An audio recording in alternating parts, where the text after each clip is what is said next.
Марқұмға үзілмей барып тұратын сауап амалы бар ма? Бұл 5 күндік фәни дүниеде адам баласы нені бастан кешірмейді десеңізші.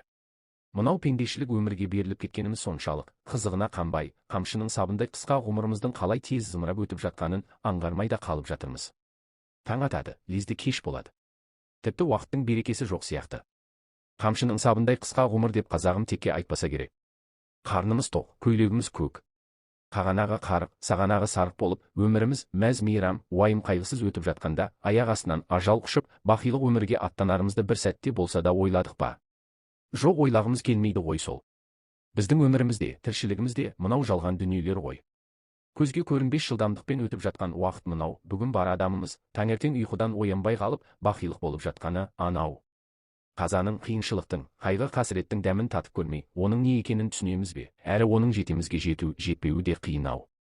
Туғанымыз, туысқанымыз, жолдас жорамыз не болмаса көрші-қолаңымыздың бірі қайтыс болғанда ғана Алла тағаланың құдіретін түсініп, бізді жаратқан Алла, оған қайтып барамыз дегенде ғана аздап мұңайып өлімді мойындаймыз.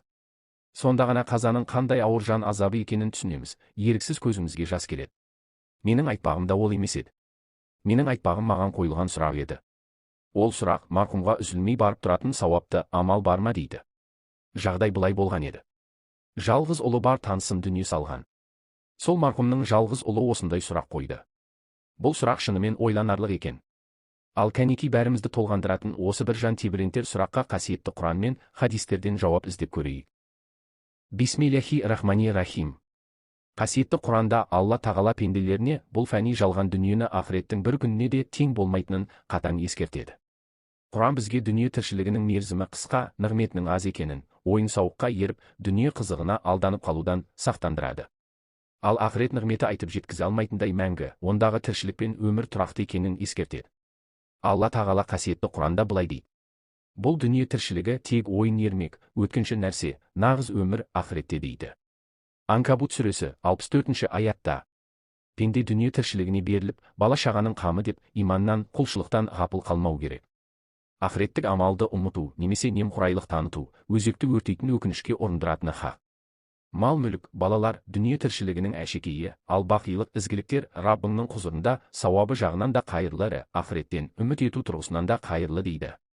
Кәхф сүресі 46-ші аятта. Әрине Құрандағы бұл сөздерді Алла тағаланың бізге айтқан ескертулері деп иман келтіреміз. Бойсынып тыңдаймыз. Адамның айналысып жатқан жұмысы негізгі мақсатын ұмыттырмауы керек. Негізгі мақсатымыз бай болу, шен тағу, атақты болу емес, ақыретті қолға түсіру болып табылады. Әр кезде соңғы демнің уайыммен өмір сүру керек. Қорқусыз, уайымсыз өмір сүру қауіпті. Негізі судың аққан бағытына қарай баратын жері белгілі сияқты адамның да өмірінің соңғы аялдамасы белгілі. Пайғамбарымыз саллаллаху алейхи уәссәләм ақылды адам, өлмей тұрып есебін көрген, өлімнен кейін өзінің пайдасына жарайтын нәрселерді жасайтын адам деген. Қабір ақырет әлемінің ең алғашқы аялдамасы. Бұл әлемнің ақиқаты тек Алла тағалаға ғана аян. Пайғамбарымыз саллаллаху алейхи уәссәләм айтқандай, қабір рахаты бар және азабы бар әлем. Ибн Омар радиаллаху анху келтірген тағы бір хадисінде, расында, сендердің бірін қайтыс болса, оған күндіз және кешке орны көрсетіледі. Егер жәннаттық болса, жәннат иелері қатарынан, ал тозақтық болса, тозақ иелері қатарынан.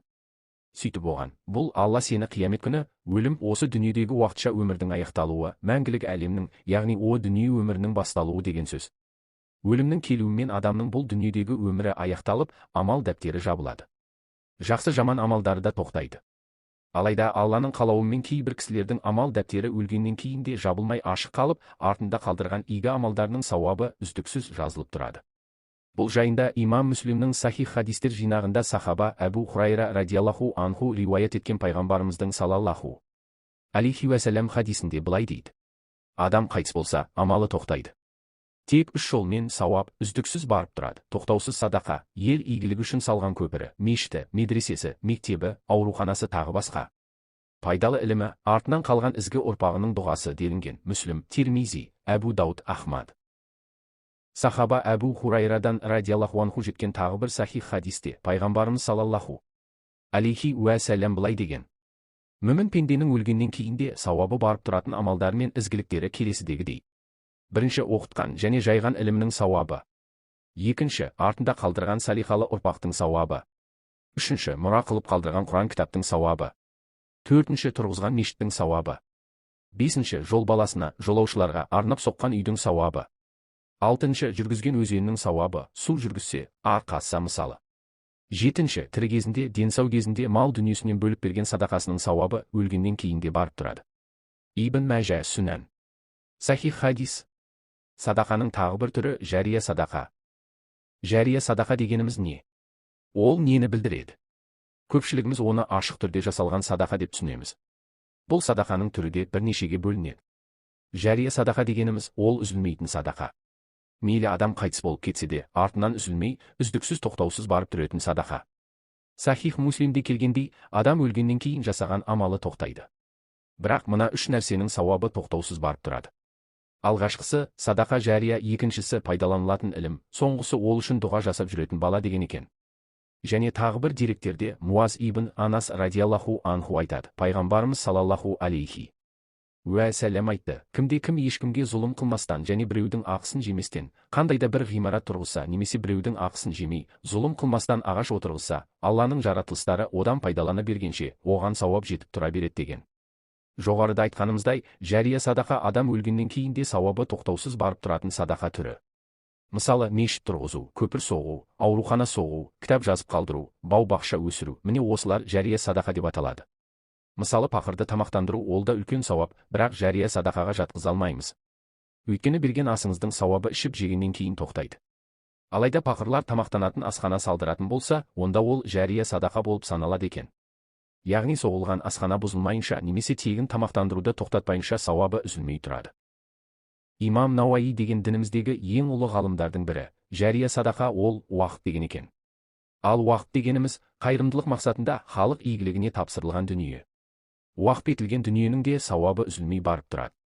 Жария садақа ашықта, жасырында болады. Тіпті кей ғалымдар жария садақаның ең ұлысы деген. Екінші амал умра мен қажылық. Қажылық исламның ең үлкен негізінің бірі. Қажылық намаз, зекет, садақа, Алланы ұлықтау, пәктеу, жалғыз ие Аллаға сәжде ету, мейірбандылық, бауырластық және басқа ғибадаттарды орындау үшін бір-бірімен жарысатын маусым. Абдулла ибн Зубайр радиаллаху анху арқылы келген хадисте Хасғам руынан бір кісі пайғамбардан салаллаху алейхи уәсәләм, әкем жасы үлкен ақсақал. Көлікке отыруға да шамасы келмейді. Бірақ Алланың парызы, қажылық мойнына міндет болып тұр. Менің әкемнің атынан қажылықты орындауыма бола ма? Деп сұрады. Пайғамбарымыз салаллаху алейхи уәсәләм, сен әкеңнің үлкен баласың ба? Деді. Ол, иә деп жауап берді. Пайғамбарымыз салаллаху алейхи уәсәләм, егер әкеңнің қарызы болса, оны сен өтер ме едің? Деп қайта сауал қойды. Кісі, иә деді. Пайғамбарымыз салаллаху алейхи уәсәләм, әкеңнің атынан қажылық ет деп жауап берді. Әл-Муштаба минас сунан. Үшінші амал ораза тұту. Оразаның сауабы садақа амалы секілді марқұмға пайда беретіндігі жайлы көптеп хадистер келтірілген. Ибн Аббас радиаллаху анху риуаят еткен хадисте, бір адам пайғамбарымызға салаллаху алейхи уәсәләм келіп, уа, Алла елшісі, менің анам қайтыс болды. Мойнында бір ай ораза қарызы бар. Ол кісінің атынан қазасын өтеуіме бола ма? Деп сұрады. Пайғамбарымыз салаллаху алейхи уәсәләм, иә, Алланың қарызы, басқа қарыздардан бұрын өтелуі тиіс деді. Осы хадистің соңы имам Муслим риуаятында пайғамбарымыз салаллаху алейхи уәсәләм, ол кісіден, анаңның кісілерден алған қарызы болса, ананың атынан өтер ме едің? Деп сұрады. Ол, иә деді. Пайғамбарымыз салаллаху алейхи уәсәләм, Алланың қарызы, басқа қарыздардан бұрын өтелуі тиіс деп жауап берді. Бұхари, Муслим. Төртінші амал нәзірдің қазасы. Нәзір, бір шаруасы ойдағыдай жүзеге асса, ғибадаттың бір түрін орындауға уәде ету. Мәселен, науқас бауыры жазылып кетсе садақа жасауды, баласы сапардан аман есен келсе құрбан шалуды, оқуға түссе бір жұма ораза тұтуды және тағы басқа. Осы сияқты амалдарды орындауға уәде ету. Міне, марқұм нәзірін орындай алмай қайтыс болса, оның атынан туыстары атқарса марқұмға сауабы тиеді. Бесінші амал Құран оқу. Миқал ибн Ясар радиаллаху анху пайғамбарымыздың салаллаху алейхи уәсәләм, араларыңнан марқұм болғандарға Ясинді оқыңдар деген сөзін риуаят етеді. Мустадрак, Хаким. Алдыңғы буын ғалымдарына жататын имам Ахмед заманында Құран оқып, сауабын марқұмдарға бағыштау қалыптасқан белгілі үрдіс еді.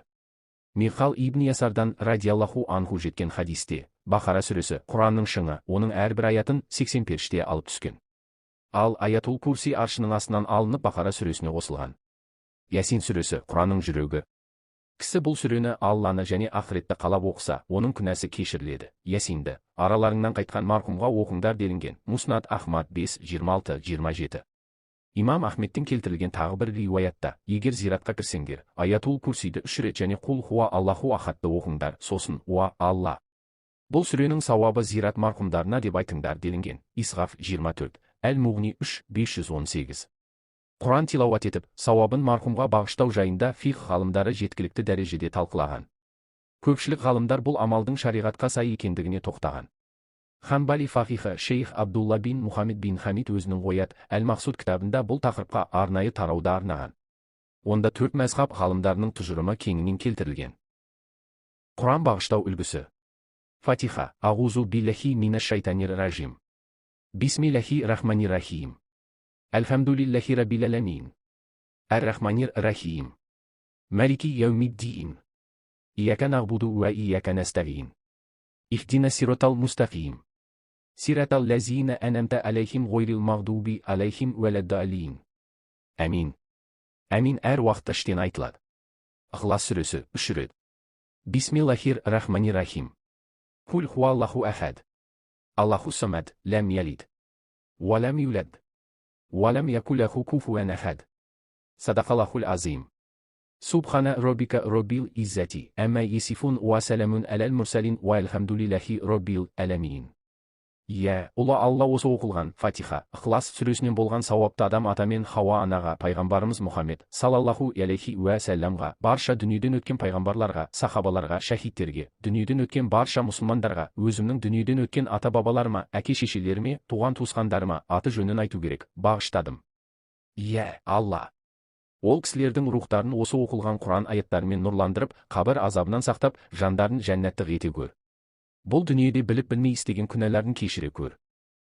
Жаратқан ием, ақырет күні ол кісілердің амал кітаптарының оң жақтан болуына нәсіп ете көр. Раббана атина фид дуния хасанатан. Уа фил ахирати хасанатан. Уа қина азабан нар. Әумин.